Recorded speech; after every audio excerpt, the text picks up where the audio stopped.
দিদি আপনারা সপরিবারে এসছেন এবং দুই পক্ষই এসছেন, তা খুব ভালো লাগছে আমাদের বড় শোরুমটায় এসছেন। আপনার কেমন লাগছে কেনা? ভালো লেগেছে, কালেকশনও খুব ভালো পছন্দ হয়েছে। শাড়ি মানে বিয়ের জন্য আর রিসেপশনের জন্য খুবই পছন্দ। মানে দুটো অকেশনের জন্যই আমাদের প্রতিষ্ঠানকে বেছে নিয়েছেন। Thank you so much.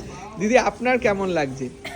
আপনার মেয়ে, আপনার বৌমা, বাহ, তা বৌমাকে আমরা সাজানোর চেষ্টা করেছি। আপনার কেমন লাগছে? আমার খুব ভালো লেগেছে। থ্যাংক ইউ দিদি। আপনারা কোথা থেকে আসছেন? ঝাড়গ্রাম থেকে। ঝাড়গ্রাম থেকে, গোপীবল্লভপুর। তাহলে আপনি মেয়ের মা? আচ্ছা, নমস্কার দিদি। আপনি বলবেন তো সবাইকে একবার আসতে আমাদের প্রতিষ্ঠানে? হ্যাঁ, অবশ্যই।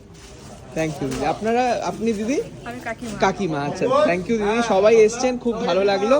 তো দাদা, আপনি বোর্ডিং ফিল করছেন না তো? মানে ঠিক আছে, সব কালেকশন ঠিক আছে তো আমাদের? আচ্ছা আচ্ছা, অনেক কালেকশন। আর পাঞ্জাবিও কিন্তু আমাদের রয়েছে, একবার দেখবেন ম্যাচিং। ঠিক আছে, থ্যাংক ইউ দিদি। একটু শাড়িটা দেখিয়ে দিচ্ছি। খুব সুন্দরভাবে পরিয়েছে আমাদের দোকানে সবাই। তা আমরা চেষ্টা করি যে আপনার ব্রাইডাল যে ড্রেসটা, লুকটা, এটা একদম মেমোরেবল হয়। থ্যাংক ইউ দিদি, থ্যাংক ইউ।